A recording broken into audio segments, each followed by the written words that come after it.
রাস্তার পাশে বিক্রি হচ্ছে বিয়েবাড়ির খাবার, পোলাও, গরুর রেজালা, মুরগির রোস্ট সহ নানান মুখরোচক খাবারে যে কারো চোখ আটকে যাবে এমন দৃশ্য চোখে পড়বে মিরপুর ১ নম্বর শাহ আলী মহিলা কলেজের সামনের সড়কে। ৪০ বছর ধরে এই ব্যবসা করছেন মোহাম্মদ জীবন। ব্যবসার শুরুটা করেছিলেন তার মায়ের হাত ধরে তৈরি ব্যবসার হাল ধরেছেন তিনি। ঢাকা শহরে বিভিন্ন বিয়েবাড়ি কিংবা কমিউনিটি সেন্টারে বেঁচে যাওয়া খাবারগুলো কিনে আনেন কম দামে এবং বিক্রি করেন কম দামেই। আমার নাম মোহাম্মদ জীবন। যখন আমি ছোট তখন থেকে আমার মার আঁচল ধরে এই ব্যবসা আমি শিখছি। থেকে এই ব্যবসা করে আমার মা ৪০ বছর যাবত ব্যবসা করে আসতেছি, আর মার সাথে সাথে আমিও করে আসতেছি। বড় বড় বিয়েবাড়ি কমিটি সেন্টারের খাবার যত খাবার বাচ্চা যায় না, ওই খাবারটা আমরা কন্ট্যাক্ট করে বাবুজির সাথে কিনা কন্ট্যাক্ট করে কম দামে কিনা আনি, কম দামে বিক্রি দিই। ধরেন ৫০০ লোকের আয়োজন হয়েছে, ৩০০ লোক খাইছে, ২০০ লোকের খাওয়ান বাচ্চা হয়েছে, ওই খাওয়ানটা আমরা কম দামে কিনি, কম দামে বিক্রি। এখানে কি কি আইটেম পাওয়া যায়, বিক্রি কেমন হয়, দাম কত, এমন প্রশ্নের জবাবে বিক্রেতা জানালেন, গরুর রেজালা, মুরগির রোস্ট, পোলাও, জর্দা, বড়ানি, টিকা সমস্ত আইটেম পাওয়া যায়। বিয়েবাড়িতে যত আইটেম হয় সব আইটেম আমার এখানে পাওয়া যায়। গরুর রেজালা ৫০০, মুরগির রোস্ট ৫০০, খাসি ৬০০, বড়ানি ২০০, পোলাও ২০০, জর্দা ২০০, কাচ্চি ২০০।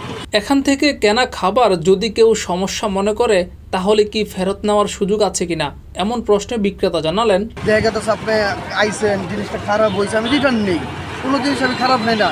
কারণ মাল ১৯ থেকে ২০ হইতে পারে, ১০ হাতের মাল কিনি, ১ হাজার ব্যবহার করি না। ১০ হাতের মাল কিনে ১০ জায়গা থেকে মাল আসে, সব মাল যে একরকমের কোনো কথা না, কারণ এক এক জায়গার মাল এক এক রকম কোয়ালিটি। নতুন কেউ যদি এই ব্যবসায় আসতে চায় তাহলে তার জন্য পরামর্শ কি, এমন প্রশ্নে মোহাম্মদ জীবন জানালেন, সবাই তো ফুট করে ব্যবসা করতে পারবেন না, আমি যেরকম বুঝি আপনি বুঝবেন না। কারণ আপনি হট করে আপনি ১০-১২ হাজার টাকা লস খেয়ে গেলেন, চালানোর লস খেয়ে গেলেন। আপনি মামলা জিনিসের বুঝবেন না, তারপরে একটা মাল কিনার নিলে ওই মালটা আপনি চালানো দিতে পারবেন না, লস খেয়ে যাবেন। এটা অনেক দিন আপনার এখানে বসে শিখতে হবে, প্রায় আপনার ১ মাস এখানে সময় দেওয়া লাগবে, তারপরে এই ব্যবসা আপনি করতে হবে। কারণ কীভাবে মালটা কিনবো, কীভাবে মালটা চালাবো, কীভাবে মালটা সাজাবো, অনেক সময় লাগে। রাস্তার পাশে বিক্রি হচ্ছে বিয়েবাড়ির খাবার, এই খাবারের স্বাদ কেমন কিংবা এই খাবারের গুণগত মান কেমন, কি বলছে এই বিষয়ে ক্রেতারা? আলহামদুলিল্লাহ ভালো, প্রতি মুহূর্তেই নেই, খাইও শান্তি পাই, তৃপ্তি পাই। অনেক লোকজন এসে নেয়, দেখি ভালো লাগে, বেচা কিনাও ভালো হয় ভাইয়া। দাম আমাদের মধ্যবিত্তের জন্য ভালো, সুস্বাদু খাবার। মায়ের হাত ধরে শুরু হওয়া এই ব্যবসায় বেশ ভালো আয় হচ্ছে জীবনের। পরিবার নিয়ে স্বাচ্ছন্দ্যে বসবাস করছেন এমনটা জানিয়েছেন তিনি। আলহামদুলিল্লাহ সংসার সব দিক দিয়ে ভালো থাকে, খায়া দায়া দিনকাল ভালোই চলে। আলহামদুলিল্লাহ আপনাদের দোয়া অনেক ভালোভাবে চলতেছি। ব্যবসা করে আমার মা বোন সবাই খায়া চলাফেরা, আমার এখানে বাড়িও আছে, এই ব্যবসা করে বাড়িও দিচ্ছি, একতলা বাড়ি।